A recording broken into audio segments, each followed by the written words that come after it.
What up, you guys? So, I want to talk about how all the good opportunities that you've ever gotten, like all of them come from God, you know? And if you believe that, if you believe it for real, like you won't get mad at humans that don't want to provide you an opportunity, they don't want to help you out, they don't want to, you know what I'm saying, be there for you because you know that, give me a second, you know your blessings coming regardless. You know that you're going to be okay, like regardless if somebody doesn't want to help you. And I'll give you some examples of people like getting really mad at other humans about, like, for example, right? Let's say a black dude, he wants a corporate office job, right?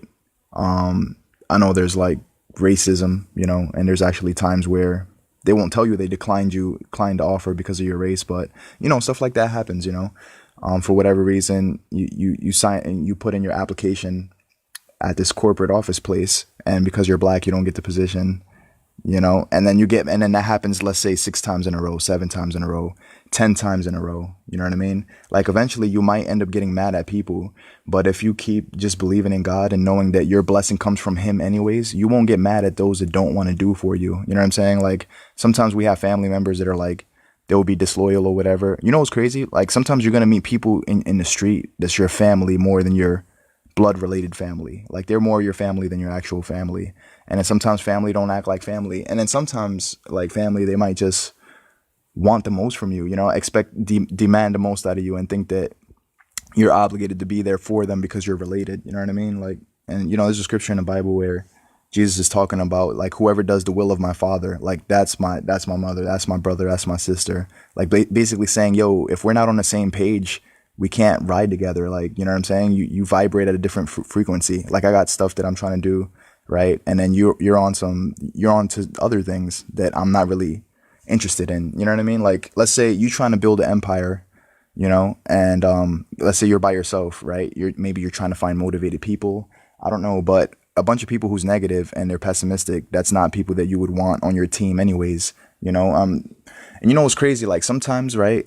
Because some of you that listen to me, I'm sure some of you are going to be like super successful and you're going to have friends come back to you and they're going to be mad because when you gave them a chance to grow with you, they didn't take that opportunity. And now you're way ahead of them in life and they have the nerve to be jealous when you offered them a position or you offered for them to come with you and maybe they didn't believe in it or whatever, for whatever reason. And now they want to get mad that you're doing so much better than them. I was listening to this rap song by J. Cole, and he was like, should I feel an ounce of guilt? Should I feel an ounce of guilt that I outdid all my peers or write my name in the sky, show them niggas I'm here? Like that's what he said in the song. And I was like, damn. And it hit me hard when I was thinking about that. Cause like, there's times when, people try to like collab or whatever, or, you try to put people on your team with you and they don't necessarily want to be there. And then maybe then all of a sudden you're massively successful. They come searching for you then. And, even stuff like that, you got to learn how to not get mad at that when you have a vision and no one supports. A lot of people barely support their own vision. If no one supports their own vision, you think that if you have one, they're going to support yours. Like they barely believe in themselves. There's no belief in them for them to have any belief for you. A lot of people don't believe things until they see it. So if you say that you're going to be successful, or if you say that, you know what I mean? I know a guy, what's up, Nicole? I know this one guy, his family, laughed at him. Like they was like, yo, you're going to be nothing. Like, you should just get a job. This entrepreneur network marketing thing is not for you. And his mom started asking, what's up, Michael? He started getting his successful and his mom asked him for the sign up link when he started making $2,000 a week, $4,000 a week, $8,000 in a month. You know what I mean? Like, now they want to know. Now people are interested. One thing I know about the whole network marketing industry is the hardest people to convince, the hardest people to convert is always your friends and always your family. Those seem to be the last people that believe in you. And meanwhile, you have random strangers cheerleading you from the sidelines that barely even know you, but yet they're rooting for you. Isn't it crazy how people that known you for 15 years are rooting for your failure? And meanwhile, there's people that you've known for like 15 weeks and they're rooting for your success. You know what I mean? Like, I saw this quote where it was like, someone you meet 2 weeks ago, they might have way better intentions than someone you met 2 years ago. Don't let time fool you. Something like that. I was like, man, that's interesting. Because we think just because we've known somebody for a long time that automatically means that they're good people or they're, friends or they really support us and stuff, So all the good opportunities, man, everything, all the blessings you receive, it comes from people, man. Don't get mad at your friend when they have $4,000 in their bank account and you have a flat tire and you need a new engine or whatever you need for your vehicle, and you know that they have more than enough cash to help you, but yet they tell you no.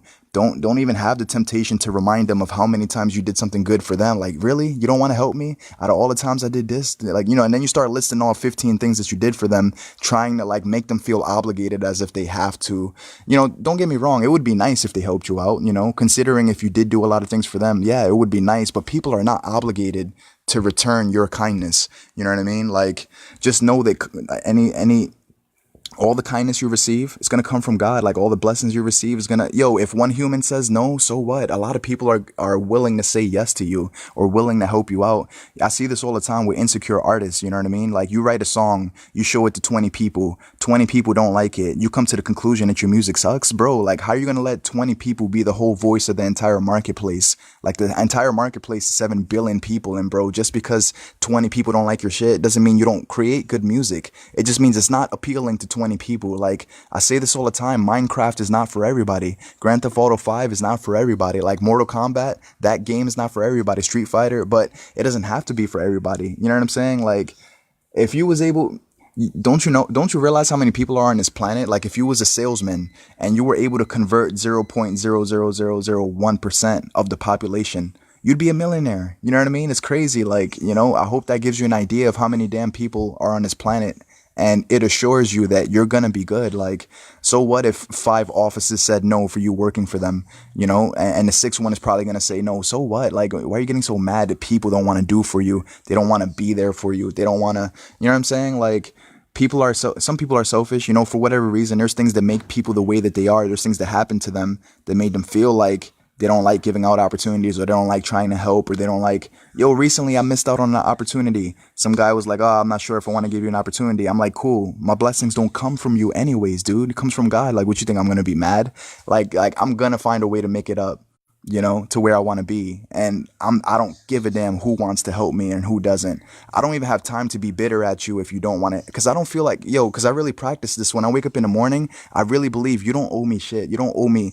You don't have to return my text messages. You don't have to be kind to me. I don't need you to treat me well. I don't need you to say the right words to me. Like, I'm not alive for none of that. I'm alive for one reason: to fulfill my purpose before I die. That's it. Like, I don't care about who, you know what I mean? Like, I can't even get into a place where I start thinking people are an inconvenience to me. Like, are you crazy? Like, I wake up in the morning and I try to see what's the best that I could do, like the best that I could become, like, for me, and then what's the best that I could do for other people. When you wake up in the morning and you only have yourself in mind, then from that place you're always going to be discouraged, because in order for you to be discouraged, your focus, who does it have to be on? Your focus has to be on you. You wouldn't be discouraged if your focus was on, man, these people are being mean to me, but I wonder what the hell's making them act that way. Maybe they're suffering, and maybe their suffering is spilling over. Like, they can't contain themselves, and that's why it's spilling on to me. When people mistreat you, a lot of times they treat you in a way like as if you have anything to do with their problems, but they don't know how to contain themselves. They probably need someone to help them. They probably need someone to mentor them. Like, the last thing they need is for you to be offended. You know what I'm saying? Like, little things like that. I started realizing it, and it just puts me in a place where you can't offend me. Like, I can't think of a set of words people could say that's going to get on my nerves so bad that I'm going to like have a bad day all of a sudden. You know what I mean? And recently there's been some stuff going on with me. I remember I was explaining these things to a friend. They're like, man, I'm sorry that happened. You sound like you're having a awful day. I'm like, what do you mean? I'm having amazing days. You think just because bad stuff happens to me, I'm not having a good day? Like, and that's the thing about life, man. We think that because bad things happen, we have to feel bad now, because we're only doing as good as circumstances are, which means if circumstances are ideal, our life is good. But if we're getting attacked by random people, or if random stuff starts happening, like your car starts breaking down out of nowhere, you know what I'm saying? Like, because, life will test you, man. Your kid might get sick this week, right? I mean, God forbid, but they might get sick this week. You might get a flat tire, right? And then, I don't know. And then you might have like, you might realize that you're more in debt than, like, there's a bill that pops up. Like, you subscribe to something you forgot you subscribed to, and you got a huge bill you got to take care of. Like, all that could happen in the same week. You know what I mean? And problems is going to come to all of us. You know what I mean? But, it's all about how you respond. We make it all about what happens to us. It's not about what happened. It's about, now that it's happened, what are you going to do about what's happened? Because you don't have to be a product of everything wrong that's happening to you. And you know what I'm saying? Because then that means that, your circumstance controls you. That means you don't control your life. Your circumstance controls you. Whether or not people are nice to you, that controls you. Whether or not people are giving you favors when you think they're supposed to, like, you know what I'm saying? And like I said in a lot of these podcasts, when you pay attention to the miserable ass people, they're obsessed with what should and shouldn't be happening. You know what I mean? And we take these same expectations into business. We wonder why we get crushed in business because people have entitlement, yo. Like I did a video, I don't know if you guys seen it, about a girl that she blocked me as soon as I told her that I would not join her business opportunity. She got so mad, you know what I mean, that she blocked me. She has an entitlement issue. She thinks that I owe it to her to join her business, and I've known her for less than 3 days. Like, if I've known you for less than 3 days, what makes you think you're qualified to tell me about your business opportunity? You know what I'm saying? And don't hear that arrogantly, but what I'm saying is we try to pitch people things, and it's like, let's say you're vegan, right? You meet somebody today.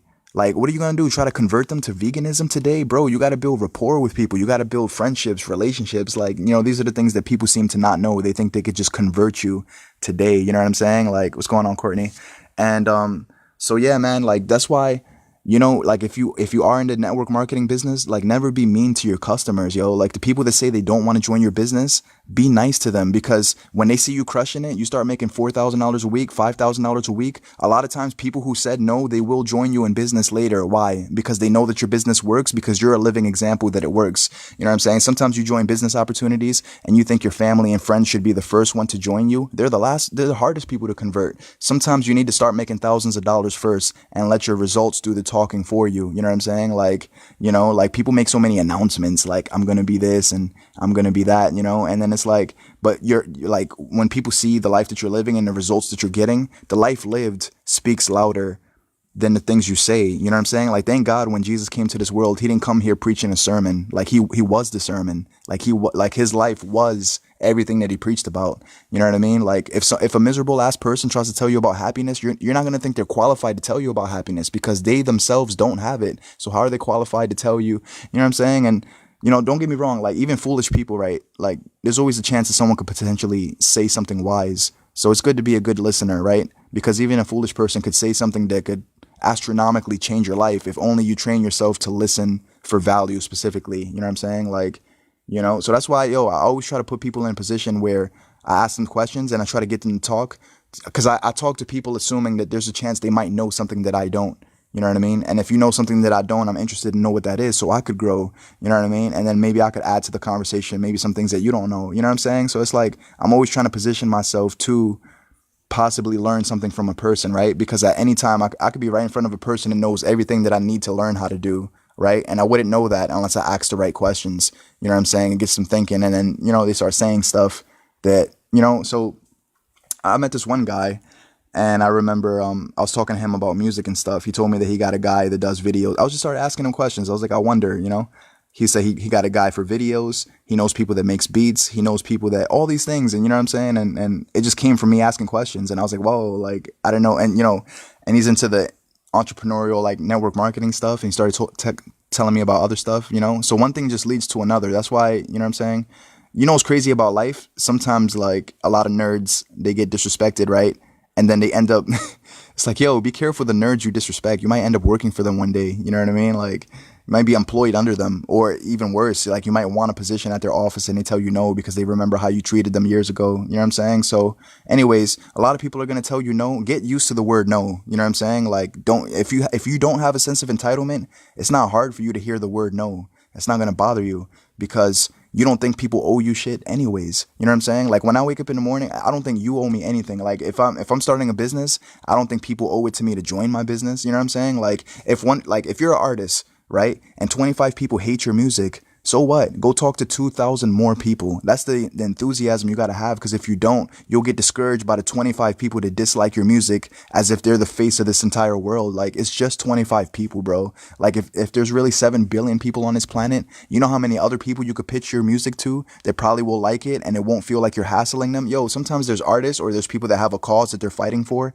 and they get inside the inbox of every person, like, just marketing and and it's like, yo, like, how do you know that the person you're sending content to is even interested in anything that you have to say? You didn't even have a conversation with them. Like, you added someone as a friend, you instantly send them a link about, let's say, veganism, or you sent them a link about Christianity, or you sent them a link about, your business opportunity? What makes you think they're going to give a damn about any link that you're sending them? They don't know you. They just accepted your friend request 2 hours ago, and you don't even, like, you know what I'm saying? Like, you didn't even say hello to them. You know, to me personally, like, I communicate differently. I don't really care about people saying hello to me. I much rather people get to the point of whatever they want to talk about. You know what I'm saying? I'm not into small talk, but I know to other people, I have enough empathy to understand, like, small talk actually is big talk for some people. What I consider small, some people consider important. So some people would actually prefer, instead of you sending them your business link first, for you to actually ask them how they're doing. You know what I'm saying? Or engage, or even engage in conversation like, yo, like, you know how interesting of a person you would be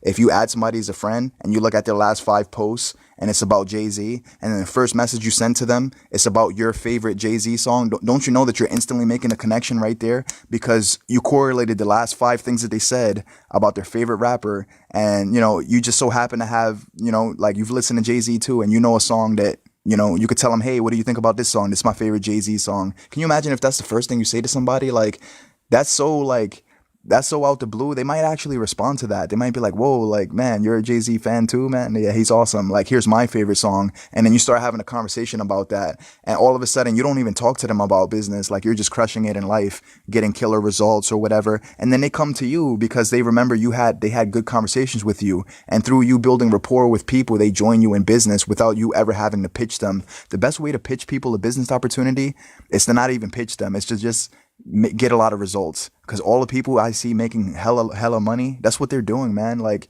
they're just getting results, and their results are getting more results. Like, literally every week they get new results, and they post the income that they made that week, $4,000, $5,000, whatever it is, right? And those results, people see it, and then converts more people into believers. And then next week, get new results. And then those new results converts more people into believers. Like, some of us, we're scrambling trying to make people believe in us. It's so sad because your mother doesn't believe in you. So sad because your father doesn't believe in you. You know what I'm saying? And you're like, yo, how come complete strangers in the street, they hear, like, my art or my poetry, or they hear what I have to offer, and they believe in me way more than my mother? Here's why. Because you can't control who supports you and who doesn't. Yo, when I was in high school, fat girls used to like me. I did not like that. I was like, how come the skinny girls can't like me? Here's why. Because I have no control over who likes me. You know what I'm saying? Like, I can't, what do I have to do with that? You know what I'm saying? Like, I can't make the skinny girls that were more attractive than the fat girls like me. You know what I'm saying? Like, there's nothing I could do about that, but the thing in life is, like, life is a numbers game. And sometimes we get frustrated because we wish we could control what those numbers are. The people that are frustrating, we wish they wouldn't be frustrating. The people that are annoying, we wish they wouldn't be annoying. Instead of just understanding that a percentage of people are going to be everything that you disagree with. A percentage of people are going to be obnoxious, prideful, stubborn, arrogant. You know what I'm saying? A percentage of people are going to be not worth your time having a conversation with. Percentage of people, like, you know what I've been thinking about?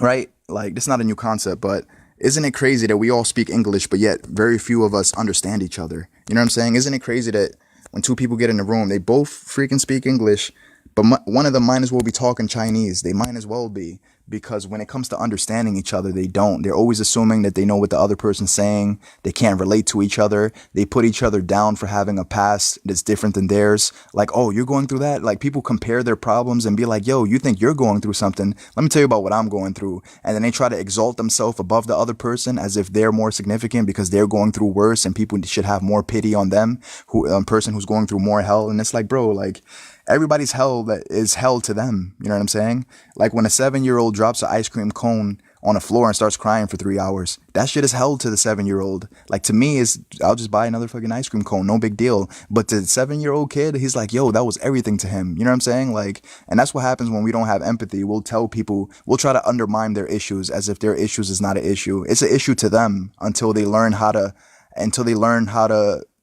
make it so that it's not an issue anymore. You know what I'm saying? There's so many issues that I had that at the time it was an issue, or at least I thought it was. But looking back, I feel so stupid, man. Like, how sensitive I used to be. I used to cry because some damn person didn't wish me a happy birthday when it was my birthday. Like, she never called, never considered me, as if, and then like, I didn't even realize I was making my life goal is to get people to care about me so I could feel like I'm valuable. I don't get my value from people. You know what I'm saying? Like, if I believe in Jesus, then that's where my value comes from. Like, the God of the universe. Like, if you're a Christian person and you believe that God slayed his son so that you could come alive, Like that's where you get your value from, but some of us, we think that if people don't give a fuck about us, that we're not valuable. You know what I'm saying? Which means you're going to be having good days as long as people act appropriately, because as soon as they don't, you're questioning your own value because other people fail to see it. But you don't get your value from people noticing it. You know what I'm saying? You get it from the fact that you're even alive. You know what I'm saying? Yo, I was talking to this one dude. He was born, like, when he was born, he was like, what, 2 pounds, 1 pound, something crazy like that. And I'm like, bro, like, it's a miracle you're even here. You know what I'm saying? Like, they had to nurse you back to health for like a year. You had to be plugged up with tubes and stuff. You know what I mean? Like, so, people be like, oh, I shouldn't be here. I was conceived through rape. Like, my father raped my mother and that's how I got here. So therefore I shouldn't exist. And it's like, you're no less here, like, okay, that's your background, but doesn't mean you don't have value because your parents didn't get married, or doesn't mean you don't have purpose because when your dad had sex with your mom, the condom broke and that's how you got here. That doesn't mean you're an accident. You know what I'm saying? You're not a surprise to God. You think you shocked God being here? Like, he knew you was coming. He knew the condom was going to break and he knew it was going to be you. You know what I'm saying? So just, we look at these things and we try to say, I have no value because circumstance is not ideal. Circumstance, like, and then you put yourself in a position where circumstance has to pass through your permission in order for you to feel valuable. What the hell is that? You know what I'm saying? Like, man, and these things that I know that I'm able to speak about so fluently, these ideas are not mine. I got it from other people. I was weak as hell emotionally. I used to just listen to people that had more than I had, and their strength started to rub off on me only because I've always been a person where if I have a mentality that's killing me, I was willing to throw that shit out the window in exchange for a mentality that better suits me, that's not destroying my own life, because nothing destroys a man quicker than his philosophy on life and your perspective, man. That shit kills you, Isn't it crazy how a half cup of water could have two different measurements to two different people? It's a half a cup, but yet cup half full to one person because they only see scarcity, they only see lack, and the cup is, the cup is half full, cup is half empty, So to the person who says the cup is half empty, they could see the cup for what it doesn't have, how it's not a full cup, So like they see it as a negative, like, and the person that says the cup is half full, they at least have appreciation that they have some type of fluid in the glass. You know what I'm saying? They're not tripping over the amount. They're like, thank God I have water. But it's crazy, man. Two measurements could mean two different things to two different people, depending on your perspective. And your perspective, that's your reality. That's the place that you live from. You know what I'm saying? Like, we all share the same physical reality, but everybody's in their own world mentally. You know what I'm saying? Like, that's why some people feel like they're in hell, because in their mind they are, because the thoughts that they normalize, or the thoughts that they have about how other people owe them shit and they have entitlement and people should love me and people should consider me and it's always people should, you know what I'm saying? And it's like, bro, like, some people are going to die messed up people. Some people are going to die and never realize what they were capable of. Some people live at 30% of their full potential. Some people live at 7%, 7.5%. And they stay there. You know what I'm saying? Some people are never going to treat you better. Some people are never going to be kind to you. And what are you going to wait for people to be what they should be in order for you to be happy? So like, these are the things that I know now that if I would have known years ago, I wouldn't have never had 6 years of depression. You know what I'm saying? Like, you can't make me depressed now. There's nothing that could happen that I'll be depressed. You know what I'm saying? And I know that sounds like an exaggeration to some people. They're going to hear that. They're going to be like, bro, like, what do you mean? Like, you telling me if this happens, you won't be depressed? And then they start thinking of 1,000 scenarios that could happen right now that if it happened, I'd be crying, you know what I mean? And be like, see, I proved you wrong. And we get so excited to think about what would bring a person down, that when someone doesn't talk about limitations and when they don't talk about, like, yo, it's possible not to have bad days anymore. It's possible not to have depression ever again. It's possible to completely get rid of anxiety. They're like, yo, this motherfucker sounds crazy. What do you mean get rid of anxiety? Some people are always going to have it. I get what you mean. Like, yeah, some people are going to have it always, but you know why? It's because they had it for 20 years and they believe that their next 20 has to look like their last 20. And it's a perpetual cycle that never breaks because they have a mentality that keeps the anxiety pushing forward instead of erasing it. We go to the doctor and we try to manage anger. We try to manage anxiety. And for as long as you're trying to manage an emotion that you wish you could get rid of, you're only assuring yourself that you're going to continue to carry it, instead of like, why would you want to manage something you want? I don't want to manage depression. Fuck that. I want to get rid of it. I don't want to manage anxiety. I want it out of my life completely. Like, it's not welcomed in my life. Depression is not welcomed in my life. You know what I'm saying? And it's because in order for me to be depressed, my focus has to be on me. In order for me to be discouraged, my focus has to be on me. You know what I'm saying? If I'm always focusing on, man, God, what would you have me do today? You know what I mean? Like, what do you, what do you want me to say to people? Like, if you were here right now, what would you say to people? Like, when that's my focus and I'm really trying to be everything that I could be, when that becomes the focus, it's no longer about why did you take 45 minutes to return my text messages? I know you wasn't busy. I know your schedule and you're never busy at this time. Therefore, you owe me a response. We're so entitled, yo. Like, we wonder why we upset. And you think the problem is people don't respond to your text messages in a timely fashion. That's not the issue. The issue is you have an expectation like that they did not create. They didn't create your expectation. You created it. So if you're the creator of your expectations, you're also the author of your disappointment, because every disappointment you've ever had in your life is directly linked to an expectation. And the reason people feel like they can't control their emotions is because they don't know how to change their mindset. And that's because they don't have mentors. It's all about mentorship. You know what I mean? Like, you've learned how to be so damn offended. Everything you know how to do, you've learned how to do from somebody else. Like, you learned how to be so damn sensitive. You learned how to cry over everything. You've learned how to be so weak and broken down by studying other weak and down, broken down people. And then you come to the conclusion that this is life and this is how it has to be. And someone sells you a bag of shit belief system that you incorporate into yourself. And now you're a product of your belief system. You know what I'm saying? Like, now your life is going to match the belief system. Whatever your belief system is, you'll never rise above it. That's your limitation. You know what I mean? And if you believe that there's no limitations, then you're as limitless as your belief system is. People are only as limited as their thought process is. You know what I'm saying? So anyways, man, that's crazy. I hope you're enjoying what I'm saying. I hope I'm bringing some type of value, man. I love you guys very much. And, let me see. I'll probably stay on here like 5 more minutes, 10 more minutes, something like that. Maybe, I don't know, unless I run out of words and I feel like I got to reel it in. But yeah, man. So, some people are not going to want to be there for you. Some people are not going to be quote unquote friends or the type of friend that you think that they should be. You know what I'm saying? Like, and here's the thing about people, man. Like, the moment you don't want to do something for a person, you're the worst person in the world. You know what I mean? They're like, really? You don't want to drive me to the mall? And then they start trying to manipulate you like, yo, what about all the times I drove you to the mall when I had my car? Now that my car's broken down and I need rides, you can't do this and you can't do that. And this person is thinking that their blessings come from people. And that's why they're always frustrated. You know what I'm saying? Like, like I said, people don't owe me shit. You know what I'm saying? Like, I have a friend with $100,000 in his bank account. If I needed $1,000 and I called him and I asked him like, bro, can you give me $1,000? If he says no, I'm okay with that because I'm not entitled to his money. He's not obligated to help me. Yes, it would be nice if he did, but is he entitled to, is he obligated to give me a hand? No, like, it's up. He has free will. Like, who am I to say that he needs to use his free will in a way that's convenient to me? That means I'm being selfish. You know what I mean? And although some people would argue, bro, this dude has $100,000. Like, he can't give you $1,000. Like, he's not going to miss it. He's not going to, this is the type of language we use when we try to manipulate people to do our bidding. It's like, bro, people don't owe you $1,000.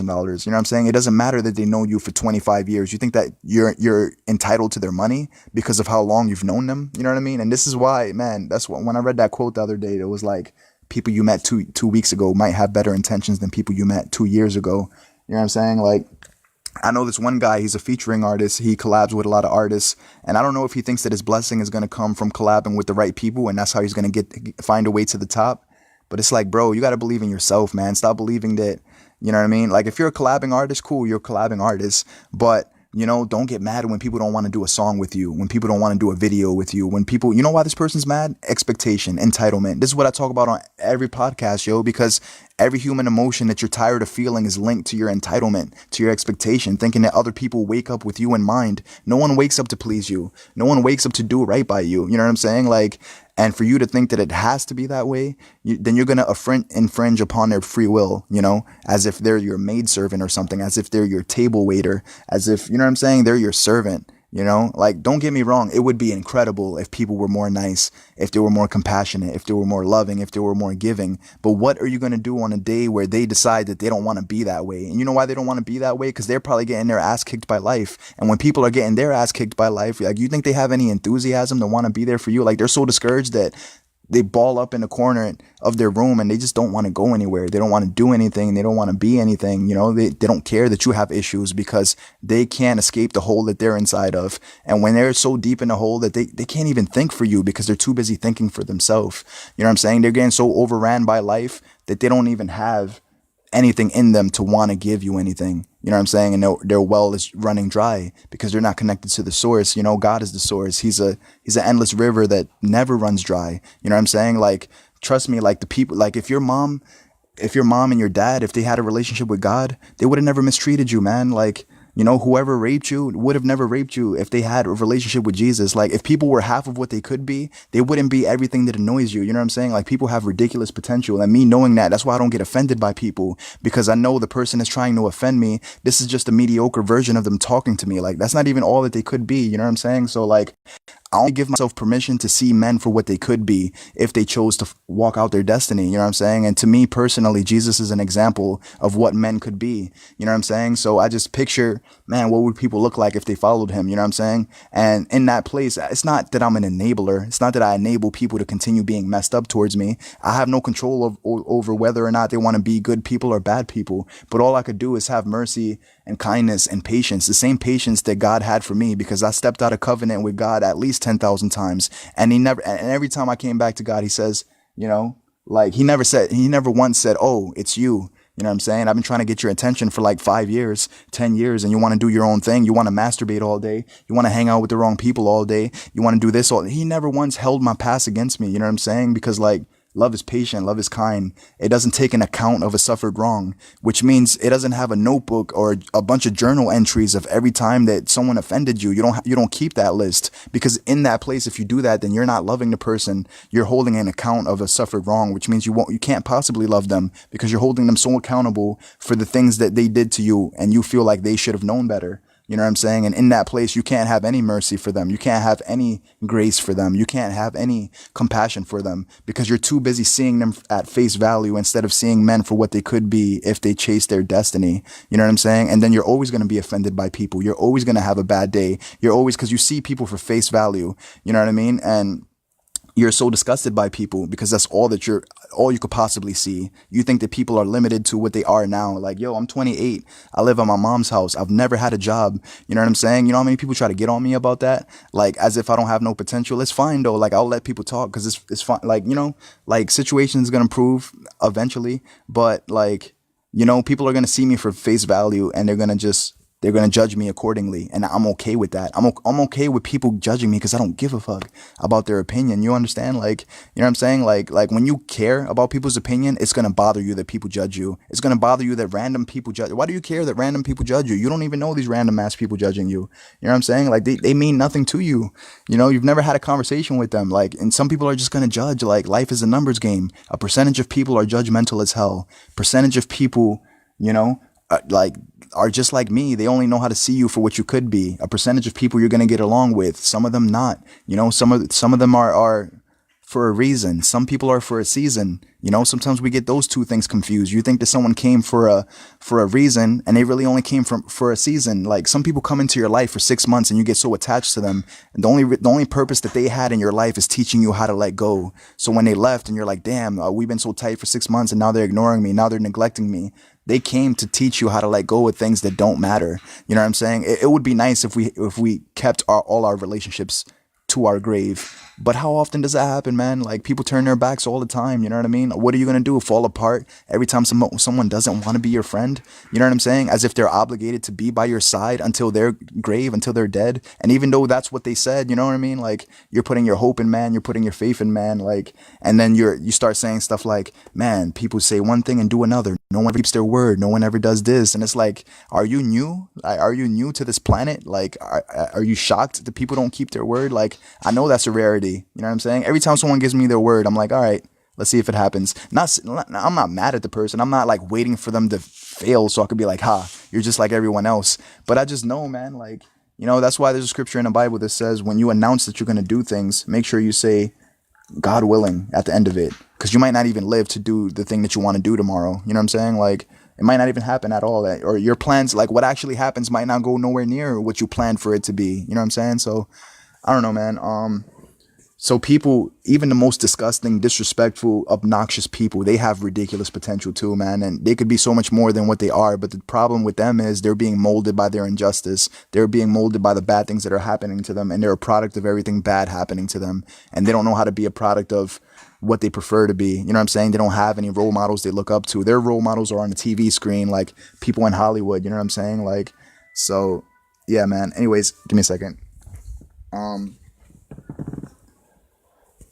So please don't get discouraged when people don't want to support you. Some of these people not supporting you barely support themselves. So don't be shocked that people don't have any enthusiasm for you. They barely have any enthusiasm for themselves. And when people have nothing, a lot of you are trying to drink out of dry cups and no wonder why you're thirsty. You know what I'm saying? Like, if people was really connected to God for real, man, like, and here's the thing about like religion and stuff. Like a lot of people, when you tell someone you believe in God, they instantly see that as a bad thing. And don't get discouraged by those people because you instantly get placed in a category of every disgusting religious person they ever met.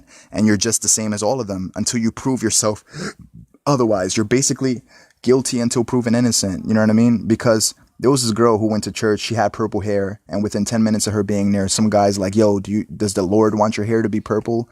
That's what the dude said to her. And it's like, dude, like she just got into the church. Like, why would you not celebrate that you have a new church member? Instead, you want to try to rip her apart and make her feel less than because she has purple hair. Who cares, man? I don't think God is tripping over her hair color. And then we project onto God like our level of offense. And we think because it offends us, it offends God. Like if God was offended, he wouldn't send his son. You know what I mean? That's proof that he's not offended. Love lays down its life for the sake of another. You know what I'm saying? If God was offended, he'd never send his son. He'd just be in heaven hurt and crying. And he can't believe that you're doing what you're doing. And he can't believe that people never change. And he can't believe everything would be like, man, I can't believe these people, man. He'd just be grieving.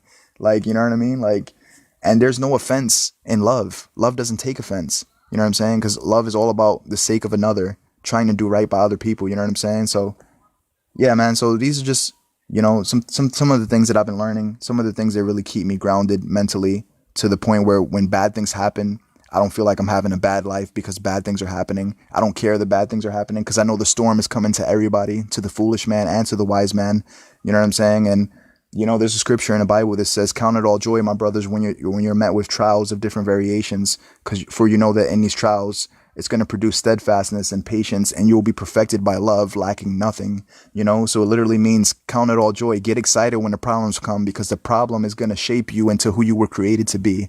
You know what I'm saying? There's certain things that you can't learn until there's a problem that you have to deal with. And then you come out on the other side of that problem, looking a lot better than you did before the problem came, learning a valuable life lesson that the problem taught you. So I thank God for the good and the bad. You know what I'm saying? Like when I was in 6 years of depression and misery, getting sad because some damn girl doesn't love me, like in hindsight, one of the best times of my life. Like this girl came into my life to teach me how to let go. It's not my business why she doesn't want to be my friend. Like, you know what I'm saying? It's not my business how, she acts like she's for me and then all of a sudden she's against me. Like, bro, like, you try to figure these things out. A lot of things just don't have an answer, and the more that you try to figure these things out, that has nothing to do with you, you're going to give yourself a headache. You feel like it has everything to do with you because you love that girl so much. And it's like, man, how could she do this to me? And you're thinking about you the whole time. And that's why you're discouraged because your focus is on you. That's why you're disappointed. Your focus is on you. That's why you're depressed because your focus is on you. Your focus is not on man. For the person to be as deceptive and evil as she is, she might be going through something. I wonder what she's going through. Maybe I should pray for her instead of be broken. She doesn't need me to be so breakable. She needs me to like pray for her. Like she's obviously going through something. One time, this damn girl, she called me and she was like, yo, well, we was having a text message conversation and she was like, I don't care about you. I was like, yeah, I don't believe that. Like you're lying. And she was like, oh, you want me to prove it to you? I'm like, yeah, sure. Call me and say the words that you're texting me. So she calls me and as soon as I answer the phone, she's like, I don't care about you. Like you mean nothing to me. I'm like, okay. And then she was like, what'd she say? She was like, so yeah, man, I just want to, she was like, to be honest, I could keep abusing you if I want to, because you're going to just sit there and take it because you love me too much to do anything about it. And I could just carry on playing games with you. But she was like, I choose not to do that because you're a good dude and you don't deserve that. She was like, the only reason I hold on to you is because every time I'm in abusive relationships or every time I'm going through life, I know that you're going to be my support system. Every time nobody else wants to answer the phone, I know Rob's going to answer the phone. And so I keep you around just to get from you, but not because I give a damn about you. And she says, I could continue to torture you and do that to you continuously, but I choose not to because you're a good person and you don't deserve that. And I remember I hung up the phone. I didn't know what to say to that. I was like, man, that's crazy, man. I thought we was like cool or whatever. But yeah, like you might wonder, why do people act like that? I don't know. Like, but obviously something made her that way. You know what I mean? And even though those words broke me down at the time, in hindsight, I realized she didn't need me to be so damn breakable. She needed me to have empathy towards her and realize she must be struggling, and she needs me to be strong enough to not be hurt by her. We're so damn hurt, man. We're so damn broken. We say stuff like we got to shield our heart. We got to guard. Here's the best way to shield your heart from it being broken by people. Drop your expectations that you have on them. They can't disappoint you anymore. You know what I'm saying? Like, this might sound cynical when I say this, but like at any point, people that I love and people that are near and dear to me, they might switch on me, man. They might turn, even, you know what I'm saying? Even Jesus had a Judas. You think you won't have a couple Judases in your life to backstab you and they're a traitor, like it happens, but what's crazy, interesting about Jesus in that situation? He didn't have a problem with Judas, even though he betrayed him. He knew that he was going to, and he still greeted him with a kiss. When he saw Judas, he didn't have no static with him. It was not like, it wasn't like, oh, it's on site when I see Judas, like we gonna throw hands. It was none of that, yo. Like he didn't take it personal that Judas was about to offend him. Why? Because he loves Judas, right? Even though he was about to conspire against him. Like, of course he's not excited that he's doing that, but he still loves them. Like, of course, like Jesus wasn't excited to get killed by people. But even as he's hanging on a cross, he's praying for people in real time. He doesn't need a month to think about it. And he doesn't need 3 months to think about how he should forgive people. He know that forgiving people would be the Christian thing to do. But I don't know, man. These people really piss me off. Like, he was forgiving people in real time, like as the offense is happening. You know what I mean? And took no offense whatsoever. That's powerful. If you ever learn how to get to that place where people can't bother you, you know what I'm saying? Like, so anyways, yeah, man. And so, yeah, that's definitely a role model of mine, man. And I want that mentality that he had, because that's how he overcame the world. And it seems to be the only way to overcome, because the only other mentalities that exist is everything that's self-destructive, like expectations, entitlement, thinking that people should respond your text in under 45 minutes or else you're going to throw a tantrum. Like, you know what I'm saying? We're so needs driven and we don't realize it, so I don't know, man. Anyways, I'm pretty much done with this podcast, and my final thoughts are, just don't hold people so accountable because they don't want to help you for whatever reason. They're holding on to whatever, maybe they have the means to help you, and maybe people don't have much, but they're holding on to it for whatever reason. They just don't. Just knock on another door. That's the best thing you could do. If you're an artist and 3 people hate your music, so what? Your music is not for everybody. My music is not for everybody. Some people are going to hate my music. As incredible as some of you might think that it is, there's people that equally hate it as much as you think it's incredible. You know what I mean? Like I said, like a half cup of water, it's crazy how a half cup of water has 2 different measurements to 2 different people, depending on what perspective they're looking at the glass of water from. You know what I'm saying? So, yeah, try not to get discouraged. Like, people don't want to be there for you. People don't want to do right by you. People don't want to.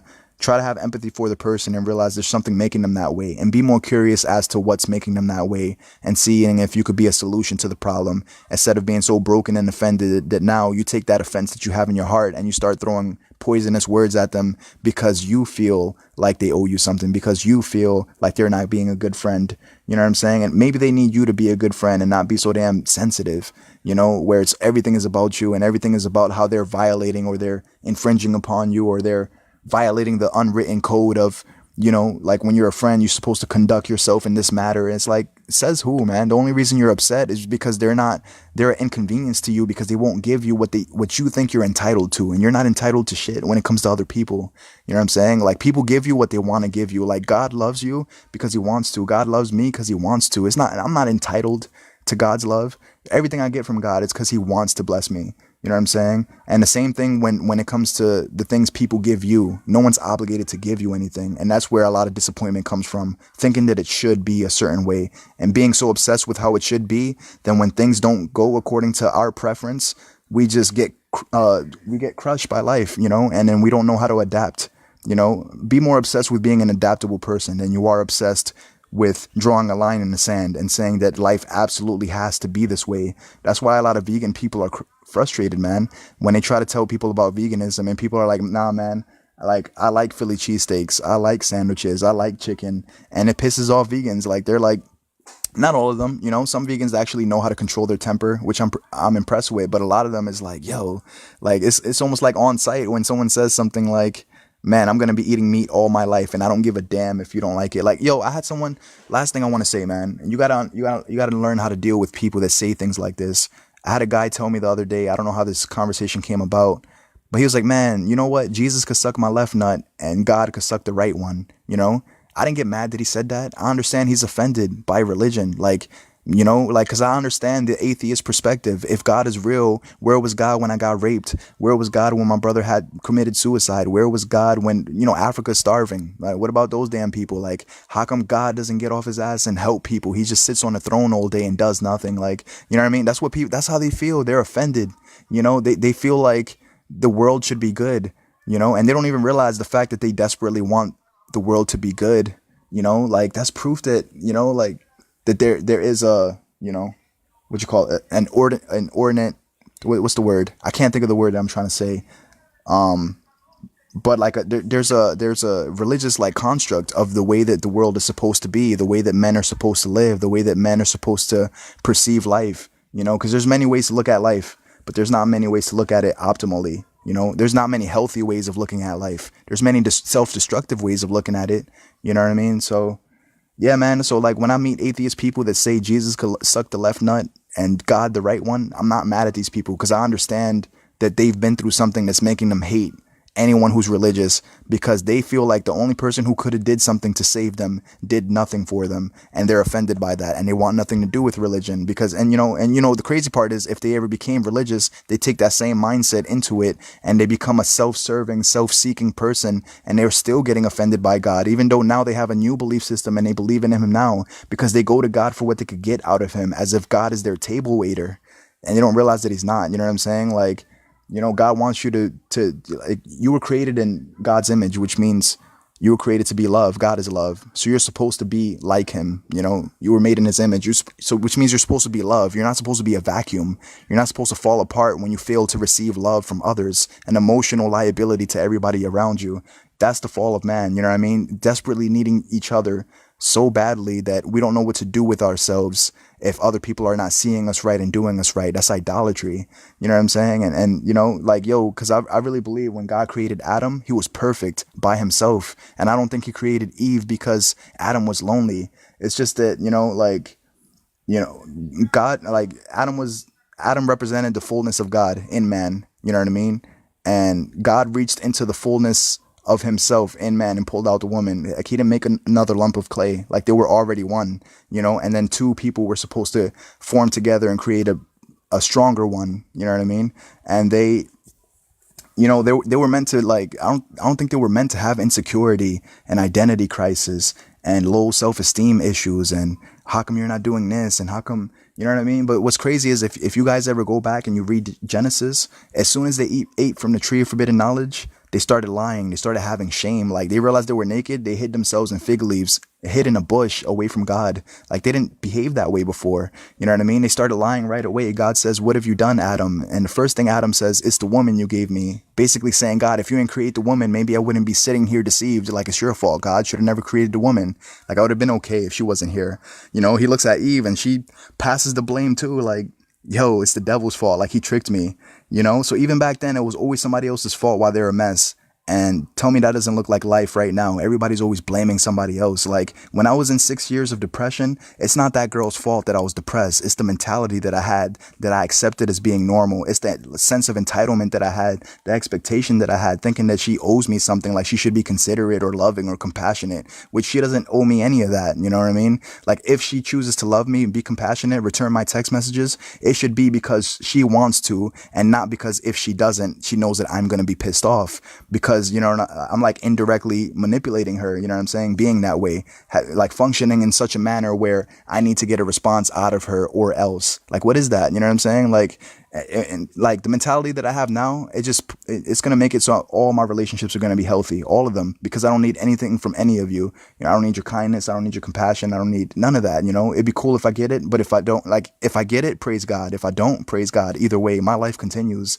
You know what I'm saying? And it doesn't make me like like I'm on an island by myself. Like, oh, I don't need these people. Like, nah, man, I love people, but at the same, like, here's what I don't need people for. I don't need you to see who I am in order for me to know who I am. You know what I'm saying? I don't need you to believe in me in order for me to believe in myself. I don't need you to like cheer me on. I'm cheering me on. And if I'm the only person cheering me on, I'm perfectly fine with that. You know what I'm saying? And that's good for you too, that I'm this way, because like, if I was broken by all the things that you failed to do, now, then my next goal becomes, now I'm going to break you. I'm going to point it out. I'm going to say, why are you such an inconvenience to me? And, and I'm going to live selfishly, blaming you for the reason that I'm an emotional wreck, as if it's your fault that I have entitlement issues. You don't create my entitlement. I create it. You know what I mean? So if I could get rid of it, then we could both have a healthy relationship. If you get into a relationship with somebody, you have no sense of entitlement at all. Like, you know what I mean? And neither do they. Like, you don't need them to call you or check on you, or all these things. Like, man, these are like a bunch of arguments that you'll just never get into. You'll never have the argument of why you're not returning my text, or why you don't call me, or why you don't, you know what I'm saying? Because like, in the meantime, while the people are not calling you, while your girlfriend's not calling you, your boyfriend's not calling you, you're working on becoming the best version of yourself. You're working on doing everything that you want to accomplish before you die. You're not working on sitting around idly wondering why people are not doing you correctly. You're doing you right, saying the right things, and it's like, you know what I'm saying? So yeah, man. So these are the things that really kill people, man. It causes them to have all type of suicidal thoughts and depression and just all type of emotions that I'm sure they don't want to feel anymore. So yeah, man. So I believe Adam and Eve, before the fall of man, that they were perfect. Like, the way they thought was perfect. You know what I'm saying? They didn't lie. There was no shame. You know what I mean? So the whole gospel thing, I think Jesus wants to restore the nature of man back to its original created value. And that means no insecurity. That means no identity crisis. That means no depression. That means, you know what I'm saying? Like, it's nothing but good, because you don't live for yourself. You live for each other. You know what I'm saying? And you could see the fall of man in 3-year-olds. If there's a 3-year-old with a lollipop in his mouth, and another 3-year-old comes along and pulls that lollipop out of his mouth while it's tasting good, they're going to start punching each other in the face. And those 3-year-olds, they probably never saw other human beings punch each other in the face, but it's in them. It's instinctive, and in Romans, it says that we were all born into that, the fall of man, living for yourself. You're not going to hear these 3-year-olds say, hey, you could have my lollipop. I don't care that you grabbed it out of my mouth while I was eating it. What's mine is yours. They won't say that.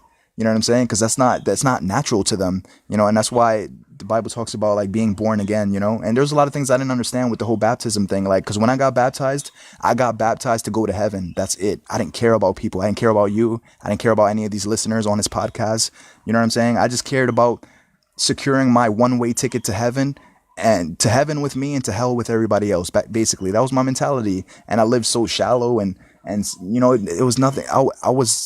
I was of no use to you, and I was of no use to myself being that way. You know what I'm saying? I didn't realize there was so many benefits in being kind and being loving, and not taking an account of a suffered wrong, and being patient and having kindness for people. Like, this makes it so that I have good days all the time.